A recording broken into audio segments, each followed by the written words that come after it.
kita akan memboikot. Nah ini kan akhirnya kerugian PAD kita. Jadi sekali lagi mohon maaf kepada Kang Deddy, ya namanya juga manusia ya Pak, tempatnya salah dan lupa, ya mungkin lupa lah Pak Deddy. Insya Allah saya mengikuti YouTube-nya beliau itu saya senang dan saya mengapresiasi banyak kebijakan ya beliau yang pro rakyat. Tapi mungkin dalam konteks ini beliau barangkali lupa atau katakanlah hilap gitu aja. Mohon untuk dievaluasi. Gimana Pak?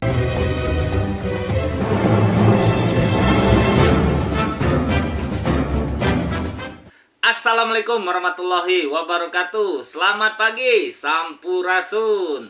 Nah, teman-teman semuanya, setelah kemarin Menteri Pariwisata mengkritik habis Kang Deddy Mulyadi, hari ini muncul lagi kritikan dari bawahan Ibu Menteri, tepatnya di tingkat kabupaten kota. Kepala Dinas Pariwisata dan Kebudayaan Kabupaten Cirebon mengkritik keras langkah Kang Deddy Mulyadi, Gubernur Provinsi Jawa Barat, terkait larangan studi tour. Bahkan si kepala dinas sampai menyebut bahwa Kang Deddy Mulyadi itu khilaf. Oke, bagaimana ceritanya? Kita simak videonya. Kita akan memboikot. Nah ini kan akhirnya kerugian PAD kita. Jadi sekali lagi mohon maaf kepada Kang Deddy, ya namanya juga manusia ya Pak, tempatnya salah dan lupa, ya mungkin lupa lah Pak Deddy. Insya Allah saya mengikuti YouTube-nya beliau itu saya senang dan saya mengapresiasi banyak kebijakan ya beliau yang pro rakyat. Tapi mungkin dalam konteks ini beliau barangkali lupa atau katakanlah hilap gitu aja. Mohon untuk dievaluasi. Gimana Pak? Ada ancaman terhadap sektor pariwisata Pak mengenai kebijakan ini? Ya jelas dong. Tadi kan apa sudah, ya tingkat hunian yang mau ke sini turun. Ya kita mau ingin memperkenalkan kearifan lokal Kabupaten Cirebon, misalnya batik, ya kuliner, ya empal gentong, dan orangnya akhirnya pada segan nantinya ke sini. Itu sudah ada Pak, ancaman itu sudah ada Ya, penurunan. jelas.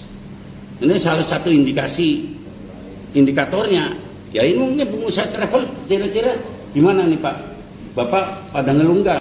Luar biasa ya, agak keterlaluan sih ini kepala dinas, sampai pimpinannya level tertinggi di tingkat provinsi, yaitu seorang gubernur, itu dikritik dan kebijakannya tidak diikuti. Padahal kepala dinas itu kan ASN ya, yang seharusnya apapun yang diperintahkan oleh atasan yang itu sifatnya sudah menjadi kewajiban atau keputusan pemerintah, maka mau tidak mau organisasi di level paling bawah itu harus mengikuti instruksi ataupun perintah atasan. Nah, padahal niat baik Kang Deddy Mulyadi untuk melarang studi tour itu adalah guna kepentingan murid dan orang tua murid itu sendiri. Bahkan Kang Deddy Mulyadi sampai rela dihujat oleh para netizen, baik itu guru, kepala sekolah maupun orang tua siswa, karena kebijakan ini. Kita simak videonya. Pagi hari ini saya ingin menyampaikan bahwa kebijakan larangan piknik yang orang menyebutnya studi tour, kemudian studi kunjungan industri dan sejenisnya, itu pasti menimbulkan kekecewaan bagi para siswa yang akan berangkat. Saya gak ada masalah dicaci maki, dibilang Deddy Mulyadi atau apapun ya, gak ada masalah. Karena saya ini orang tua. Tindakan-tindakan yang saya lakukan adalah untuk kebaikan semua. Anda, para siswa yang kaya-kaya, mungkin tidak ada masalah dengan keuangan keluarga. Tetapi bagi mereka yang orang tuanya hidupnya pas-pasan, buat makan pun susah, itu harus menimbulkan beban utang. Bank Emok, pinjol, bank keliling, dan Jawa Barat ranking pertama untuk itu. Tentunya sebagai orang tua, seluruh tindakannya bisa jadi anaknya marah. Diarahkan untuk bagaimana memasak, bagaimana berkebun, bagaimana mengembangkan pertanian, peternakan, bagaimana ikut bekerja, bagaimana membuat robot dan sejenisnya. Tetapi seluruh kemarahan itu suatu saat akan menjadi kebahagiaan ketika Anda sudah dewasa, Anda sudah bisa merasakan makna dari sikap orang tua yang membangun arah pendidikan yang jelas bagi anak-anaknya. Nah, selanjutnya, berapa sih Kang Deddy jumlah siswa sekolah yang pergi keluar provinsi itu? Namanya piknik itu, studi tour itu. Jumlah SMA-nya yang melanggar surat edaran dari Gubernur Jawa Barat, Pak PJ waktu itu, 111 SMA. Dan SMK-nya dengan alasan kunjungan industri 22 SMK. Apa tindakannya? Kami sudah memerintahkan PTD, Inspektorat, untuk melakukan telaah sejauh mana pelanggaran yang dilakukan, sehingga kami tidak akan segan untuk melakukan pemberhentian sementara maupun permanen. Kemudian, kalau sudah diberhentikan, apa kepala sekolah tugasnya? Kembali mengajar, menjadi guru biasa. Nggak ada problem, itu sama dengan rektor juga bisa jadi dosen biasa. Politisi, mantan ketua DPRD bisa jadi anggota biasa. Nah, kemudian kan kalau SMK itu kan studi industri, kunjungan industri. Saya katakan, industri itu di Jabar paling banyak. Industri apa aja ada. Nah, jadi kan aneh, industri terhampar di Jabar, orang-orang dari Jawa Tengah, Jawa Timur bekerja di Jawa Barat, di kawasan industri Jawa Barat. Kok orang Jawa Barat studinya ke luar Jawa, studinya kok ke luar Jawa Barat, kan menjadi aneh. Nah, ini logika-logika yang seringkali bertentangan dengan prinsip-prinsip filsafat pendidikan, arah kebijakan pendidikan.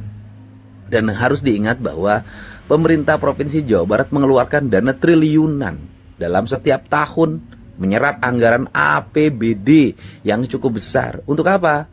Untuk meringankan beban orang tua terhadap pendidikan yang dijalaninya.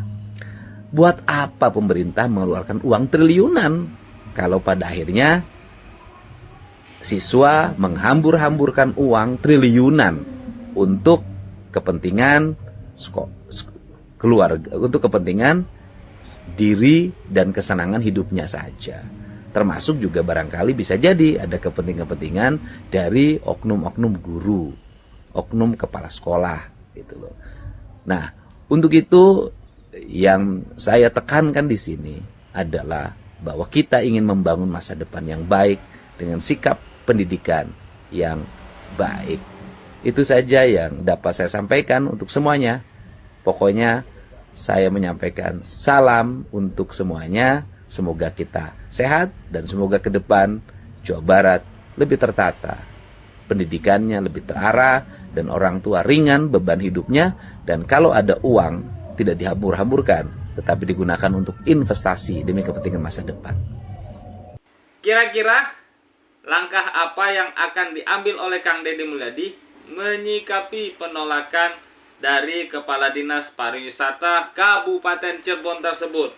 Seharusnya Bupati Kabupaten Cirebon harus memanggil dan meminta klarifikasi kepada Kepala Dinas tersebut, dan bila perlu harus diganti dan dipecat. Oke, kita kawal terus kebijakan Kang Deddy Mulyadi, gubernur kesayangan kita. Jangan sampai ada lagi oknum-oknum seperti kepala dinas ini yang tidak taat pada aturan, tidak taat pada instruksi, bahkan terkesan ada titipan dari para pengusaha dan penggerak-penggerak industri di luar kepentingan pemerintahan. Hatur nuhun udah menyaksikan, kita kawal terus gubernur kesayangan kita. Tara, thank you. Assalamualaikum, sampurasun, bye-bye.